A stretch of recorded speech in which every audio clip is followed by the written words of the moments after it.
नमस्कार, जय हिंद, वंदे मातरम। मुझे अभी-अभी ये ज्ञात हुआ है कि कल्पना मैडम एक राष्ट्रीय पुरस्कार विजेता हैं। तो आइए हम जानते हैं कि कल्पना मैडम को क्यों, कैसे और किस वजह से ये राष्ट्रीय पुरस्कार मिला है, जो बहुत सारे लोगों का एक जीवन का एक सपना होता है और वो सपना कैसे उन्होंने अपने जीवन में साकार किया है, उसकी हम ज़रा थोड़ी-सी मैडम के मुख से जो है एक झांकी लेंगे। मैडम, 18 न्यूज़ में आपका एक बार फिर से हार्दिक स्वागत है। आप ये बताइए कि आपको थोड़ा-सा कम दिखता है, सब कुछ है होते पूरी तरह से नहीं, मतलब 100% ब्लाइंड। अच्छा। हाँ। तो आप पूरी तरह से दृष्टिहीन होते हुए भी आपने राष्ट्रीय पुरस्कार विजेता का जो दर्जा हासिल किया, जो कि दृष्टि वाले लोगों के लिए ही एक सपना होता है, तो कब ये कैसे संभव हुआ? ओके। एक्चुअली मेरी कहानी छोटी सी गुड़िया की लंबी कहानी वाली कहानी है।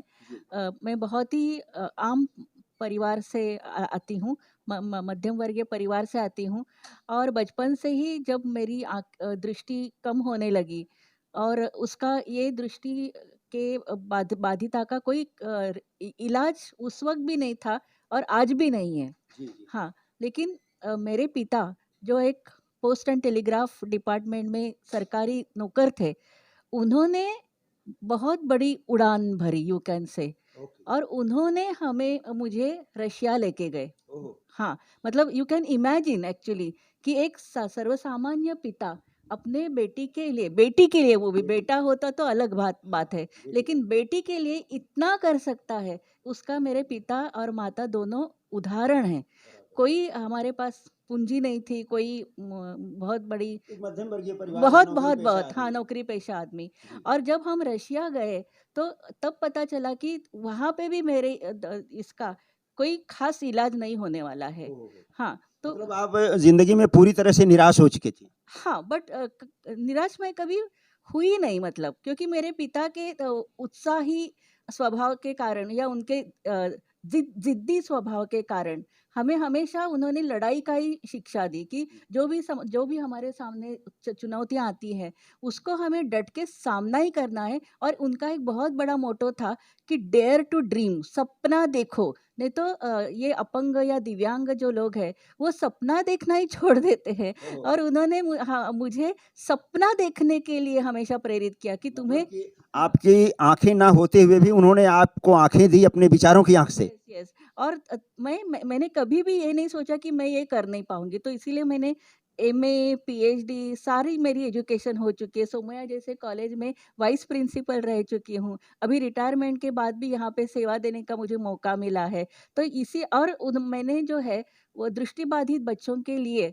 कुछ एजुकेशनल प्रोग्राम्स डिज़ाइन किए थे स्पेशली। आप इमेजिन नहीं कर सकते कि खगोल शास्त्र, एस्ट्रोनॉमी, जो जिन बच्चों को लाइट और अंधेरा उसका फर्क ही नहीं समझता समझ है, नहीं आता है, जी। लेकिन बुक में उनको ये सारा सीखना पड़ता है, दिन क्या है, रात क्या है, तारे क्या है, ये इक्लिप्स क्या है, बराबर।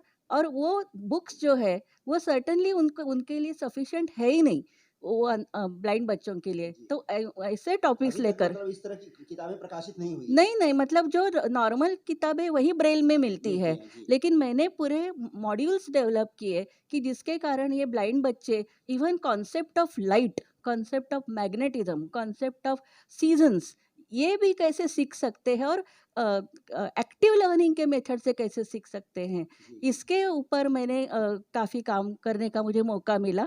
मैं नहीं ये बोलती कि मैंने बहुत ग्रेट काम किया, लेकिन लीक क्योंकि से हट के आपने जो किया वो हाँ, बहुत बड़ी बात है।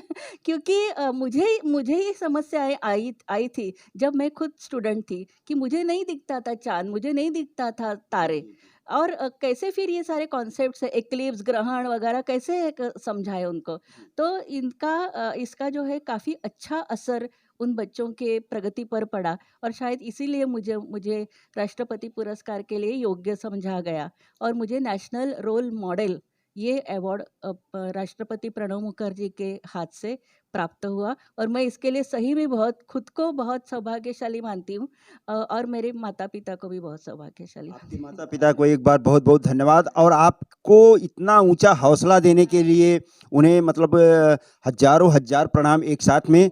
और आपने जो अपने साथ-साथ अपने बच्चों को जो आपने जो बिना आँख के जो उड़ान भरने का जो आपने हौसला दिया, वो सबसे बड़ी बात है मैडम। हाँ, हाँ। तो एक बार आप ये अपने जो दृष्टिहीन जो अपने लोग हैं, जो हाँ। दिव्यांग लोग हैं, उन्हें क्या मैसेज देना चाहेंगी? मैं तो यही मैसेज दूँगी कि आँख तो एक सिर्फ़ पार्ट है बॉडी का, वो अगर काम नहीं करता तो क्या हुआ? बाकी सपने सारे जो पार्ट है तो काम करते हैं। यस ओके और सपना मेन आँख नहीं देखती है, सपना दिल देखता है और दिल जवान होना चाहिए, दिल धड़कता रहना चाहिए और बस सपने देखते रहिए और जब सपने देखोगे तभी वो पूरी करने की इच्छा भी आपके मन में निर्माण होगी। और आज का जो युग है वो इंक्लूजन का युग है। लोगों की सोच बदल रही है, लोगों की समझदारी बदल रही है, काफ़ी टेक्नोलॉजीज़ आज अवेलेबल है, गवर्नमेंट की पॉलिसीज़ बदल रही है। तो हमारे समय का वातावरण अब नहीं रहा है, समाज काफ़ी वेलकमिंग है आज। तो इसीलिए सारे दिव्यांग बच्चों ने भरपूर पढ़ाई करनी चाहिए और भरपूर अचीव करना चाहिए लाइफ में, ये मैं सोचती हूँ। धन्यवाद मैम। तो ये थी कल्पना मैडम, जिन्होंने राष्ट्रीय पुरस्कार जो है जीता है और प्रणव दादा के हाथ से इन्हें जो है सम्मानित किया गया है। तो ये बहुत सारे देश के करोड़ों दिव्यांगों के लिए एक प्रेरणा की स्रोत हैं और मेरा भी एक तरह से सौभाग्य कहा जाए कि ऐसी महान हस्ती का आज मैं साक्षात्कार कर रहा हूं और आप सबको एक बार फिर से बधाई देता हूं और अपने दर्शकों की तरफ से मैडम को एक बार फिर से स्वागत करता हूं। एटी न्यूज़ में आप सभी का स्वागत है। धन्यवाद।